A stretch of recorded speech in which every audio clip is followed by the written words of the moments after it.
कटिहार के ललियाही स्थित बौद्ध विहार में बुद्ध पूर्णिमा के अवसर पर बुद्ध जयंती बड़े ही धूमधाम के साथ मनाई गई। इस मौके पर आयोजित कार्यक्रम में बुद्ध वंदना और सुतत पाठ किया गया। समारोह की अध्यक्षता विश्वनाथ राम कुशवाहा ने की। वहीं कार्यक्रम को सफल बनाने में इंजीनियर गिरजा सिंह की महत्वपूर्ण भूमिका रही। कार्यक्रम में बड़ी संख्या में बुद्ध प्रेमियों ने भाग लिया और भगवान बुद्ध की प्रतिमा पर पुष्पांजलि अर्पित की।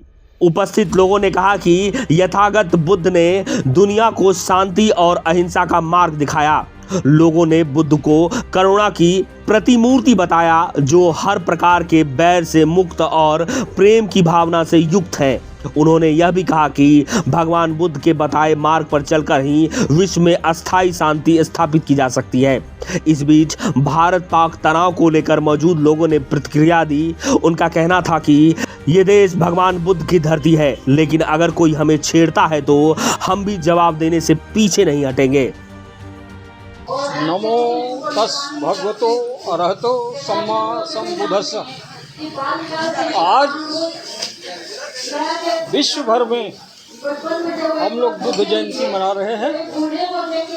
बुद्ध जो अहिंसा, शांति, न्याय, भाईचारे का पैगाम दिए, आज विश्व भर में वो फैल रहा है। आज दुनिया के सैकड़ों देशों में आज बुद्ध जयंती मनाई जा रही है। हम चाहते हैं कि विश्व में शांति हो, लेकिन अगर कोई आंख दिखाएगा तो भारत उसकी आंख को भी फोड़ने का ताकत रखता है। और हम चाहते हैं कि हमारे देश में ही नहीं, सारे विश्व में शांति का पैगाम जाए और वो शांति का संदेश जाए। हम लोग बुद्ध को मानते हैं, बुद्ध के विचारों को मानते हैं। आज बुद्ध पूर्णिमा के अवसर पर ललियाही परिसर में बुद्ध जयंती का आयोजन किया गया है। हर वर्ष की भांति इस वर्ष भी हम इस समारोह को धूमधाम से मना रहे हैं।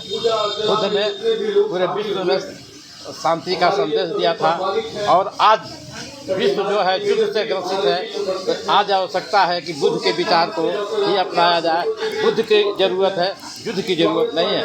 और बुद्ध ने जो मार्ग हमें दिखाया है, उस मार्ग पर चलकर ही हमें समाज में, देश में, पूरे विश्व में शांति स्थापित हो सकता है। और अभी हम लोग लाख चर्चा कर लें, लेकिन बुद्ध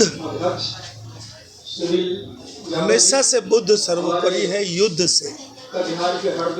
लेकिन बुद्ध की धरती के हम लोग जरूर हैं, लेकिन जिस तरह से अभी हुआ पहलगाम में, अगर उस तरह की आतंकवादी घटना कोई करेगा तो बुद्ध को हम लोग जरूर मानेंगे, लेकिन इससे लड़ने में हम आतंकवाद को समाप्त करने में पीछे नहीं रहेंगे।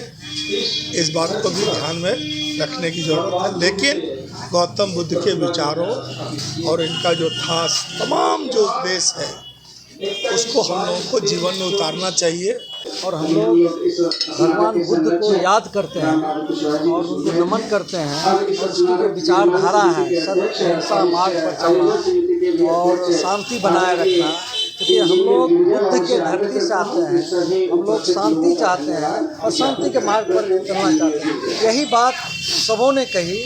और हरियाणा से भी हमारे साथी आए हुए थे, वो भी अपने विचार को यहाँ पर रखे और कई विद्वानों ने अपनी बात को रखा। सबों का मोटा मोटी एक ही कहना था कि शांति ही जो है एक देश को सही रास्ते में लेकर के चल सकता है, उस समाज का विकास कर सकता है, उस घर के लोगों का, मानव का विकास हो सकता है। हम लोग ऐसे विचार मानने वाले लोग। गांधी जी भी सत्य अहिंसा को मानते थे, लेकिन उनके द्वारा भी आपने सुना होगा कि जब अंग्रेज न ही माना तो क्विट इंडिया कह करके बोला। तो हम लोग शांति वाले लोग हैं, लेकिन अगर हमें कोई छेड़ेगा तो शायद हमें भी उस बात का मतलब उसकी सोच को जो है खंडन क्या मतलब उसको विध्वंस करना होगा, ऐसी मानसिकता वाला।